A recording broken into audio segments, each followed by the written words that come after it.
विद्यार्थी मित्रांनो, आता आपण पाहणार आहोत, आपण जसं लास्ट सेशनमध्ये आपण पाहिलं की कशा प्रकारे आपण हॅश, ग्रेडियंट आणि बाउंड्री या कमांड वापरू शकतो, त्याचप्रमाणे आपण त्यात काही रिमेनिंग ॲडव्हान्स गोष्टी ज्या आपण पाहिल्या नव्हत्या, शिकलो नव्हतो, त्या गोष्टी आपण आज पाहणार आहोत किंवा शिकणार आहोत. तर या ठिकाणी आहे हॅश कमांड. आपण यापैकी कोणतीही घेऊ शकता. मी फर्स्ट हॅश घेतोय. हॅश कमांड घेतल्यानंतर या ठिकाणी काही आपल्याला 4 ते 5 ऑप्शन या ठिकाणी एक्स्ट्रा आपल्याला पाहायला मिळतात. त्यातला पहिला आहे सेट ओरिजिन. हा कसा यूज करायचा हे आपण पहिलं पाहू.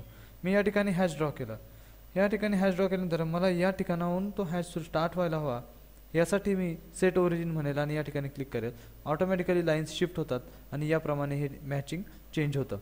तर अशा प्रकारे मी हॅच पॅटर्न ड्रॉ करू शकतो सेट ओरिजिन वापरून. दुसरी गोष्ट या ठिकाणी तुम्ही पाहताय की असोसिएटिव्ह हा ऑप्शन या ठिकाणी वापरलेला आहे.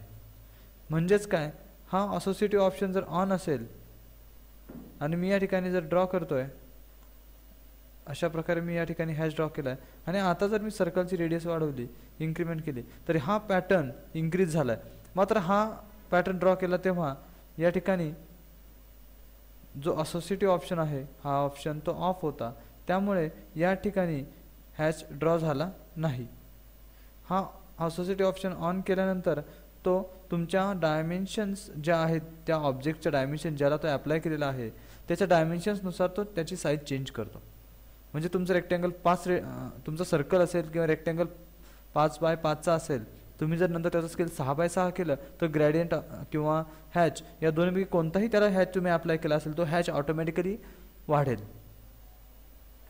तर याप्रमाणे तुम्ही हा असोसिएटिव्ह ऑप्शन्स वापरू शकता. त्यानंतर या ठिकाणी ॲनोटेट हा ऑप्शन आहे. ॲनोटेटिव्ह स्केल हा कशासाठी वापरला जातो हे आपण पाहूयात. ॲक्च्युली हा जो ऑप्शन आहे हा तुमचा व्ह्यूपोर्टचं स्केल आणि तुमचं हॅचिंग स्केल हे एकमेकाशी मॅच करण्यासाठी वापरले जातात.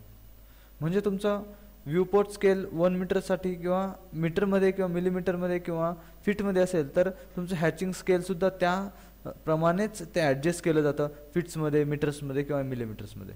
त्यासाठी हा ऑन ठेवला तरी चालतो, ऑफ ठेवला तरीही चालेल. तुमच्या ड्रॉइंगवर फारसा त्याचा फरक पडत नाही.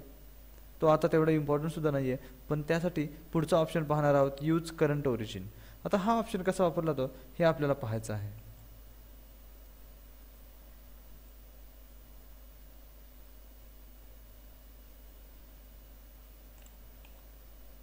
आता मी या ठिकाणी एक सर्कल ड्रॉ करतोय आणि अशा प्रकारे हा सर्कल मी ड्रॉ केला आहे. आता तुम्ही पाहताय मला या ठिकाणी हॅच कमांड वापरताना या ठिकाणी match properties, use current origin आणि यूज सोर्स ओरिजिन हे ऑप्शन्स आहेत.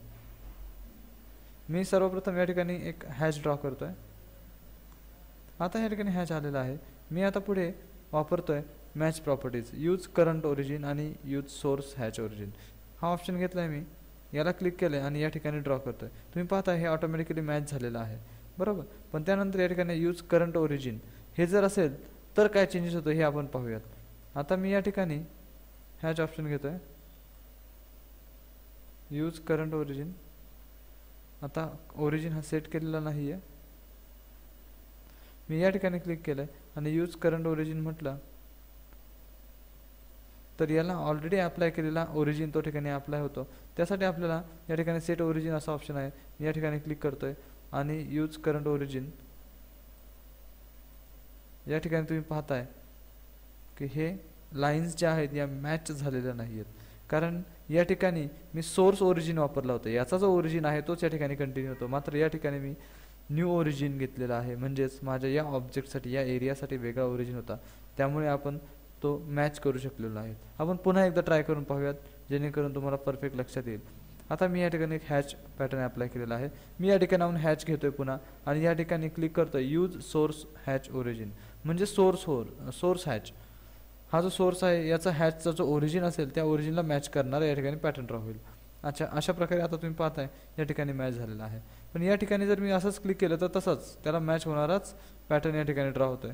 पण मला तसं नको आहे, मला ओरिजिन बदलायचं आहे. मग हॅचमध्ये जाऊयात, सेट ओरिजिन म्हणूयात आणि या ठिकाणी सेट ओरिजिनला मी क्लिक केलं आहे. आता मी जेव्हा हॅच या ठिकाणी ड्रॉ करेन किंवा मी अशा प्रकारे या ठिकाणी जाऊन या ठिकाणी याचा हॅच घेतोय आणि या ठिकाणी अप्लाय करतोय, तर तुम्ही पाहताय हा या ठिकाणी अप्लाय झालेला. पण त्याच्या अगोदर मला सेट ओरिजिन करायचं आहे. मी ओरिजिन या ठिकाणी कॉर्नरला सेट केलं आहे आणि मग या ठिकाणी यूज करंट ओरिजिन आणि अशा प्रकारे या ठिकाणी येऊन मी क्लिक करतोय, तर या ठिकाणीच तो सेट झालेला आहे जो मी या ठिकाणी क्लिक केला होता.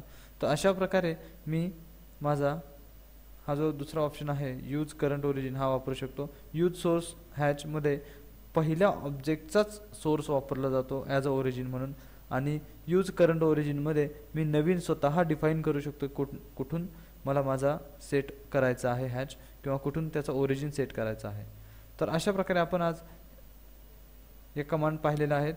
त्यानंतर या ठिकाणी लास्ट कमांड आहे जी की जी हॅच क्रिएशनची जी कमांड आहे ती क्लोज करण्यासाठी. मी त्याच्यावर क्लिक केल्यानंतर हॅच क्रिएशन क्लोज झालेलं आहे. तर हे आपण या ठिकाणी आता पाहत आहे. अशा प्रकारे मी हॅच पॅटर्न्स या ठिकाणी वापरू शकतो. आपण आज हॅचमधल्या ॲडव्हान्स काही कमांड्स ज्या होत्या त्या आपण शिकलेलो आहोत. आता आपण पुढील सेशनमध्ये आपण या पुढील काही कमांड्स पाहणार आहोत.